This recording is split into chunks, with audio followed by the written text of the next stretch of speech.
We're out in Spain today to drive the new BMW 2 Series. And if you haven't been keeping up with BMW's naming strategy, well, this car is basically a replacement for the 1 Series Coupe. And it also has absolutely nothing to do with the front-wheel drive 2 Series Active Tourer MPV. This is a proper rear-wheel drive BMW, and this 235i variant is the most proper of them all. It's the same size, it's roughly the same shape, and it evokes the spirit of the E36 M3. That's got to be a good thing, right? The retro M car hints extend further than you might think too. This car has got 321 brake horsepower, which is not only 6 more than the M135i, but also exactly the same output as the E36 M3. Unlike that car though, BMW wouldn't class this as a proper M car. It's one of their M Performance models instead. That means it does without the drastic chassis changes and settles for firmer suspension, uprated brakes and variable ratio steering. There's no limited slip diff either, unless you delve into the optional range of M Performance parts. So I know we've kind of been saying that this isn't a proper M car, but in reality, once you're behind the wheel, it really does feel like an M car. I mean, it's seriously quick.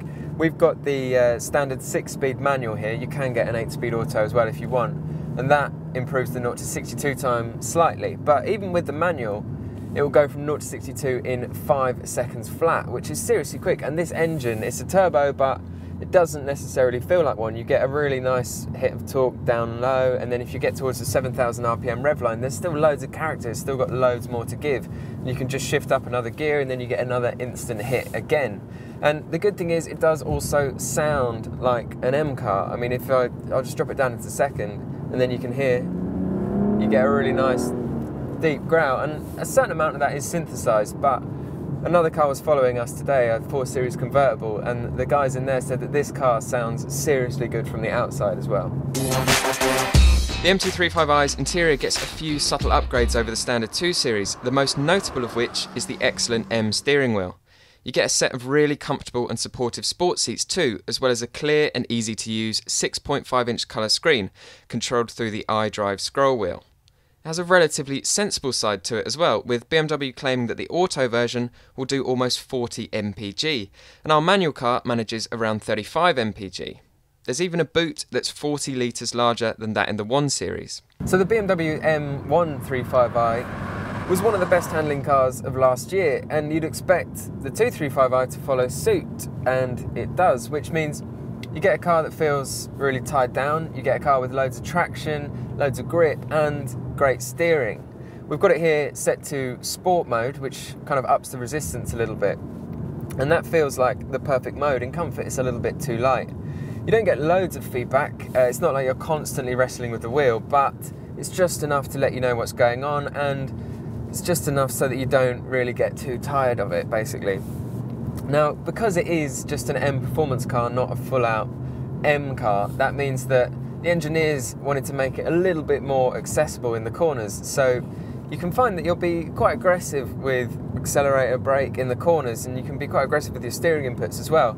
And it's not going to spit you out into a ditch. This is a car that flatters you, and you'll find that even with the traction control on, you don't really feel it kicking in too much. It will kind of cut power if you're, accelerating out of a corner in second gear. Another thing is that there's no diff, limited slip diff fitted as standard, and a lot of people will probably say that that's a shame, but honestly, road driving, you probably won't even notice it. It might be good for a track, and that's why they offer it as an option. As far as comfort's concerned, well, we've got adaptive dampers on here, about £500 extra, and if you stick them in comfort, then you get a really nice damped ride. It is firm, but it's not too firm, and it kind of just takes the edge off all the bumps. And as you can hear, we're cruising along at about 50 miles an hour now, but it's still really quiet in here. So what you get is a car that's pretty extreme, but one that also still works as an everyday car. If you want to buy an M235i, it's going to set you back about £35,000. That doesn't have quite the same ring to it as the sub 30k price tag of the 135i. So the sensible side of me says, save the cash, go for the 1 Series, but there's still a massive part of me that sees the appeal of this car as a kind of reborn E36 M3. And I know there's no logic to that. There's no reason behind paying more money to get a really similar car. But the fact that I want one of these even more than I want an M135i just shows how deeply impressive this car really is. If you like this, click on the windows for our reviews of the Peugeot RCZ-R and Porsche Cayman, the red play icon to see our very latest videos, or the Auto Express logo to subscribe to our channel.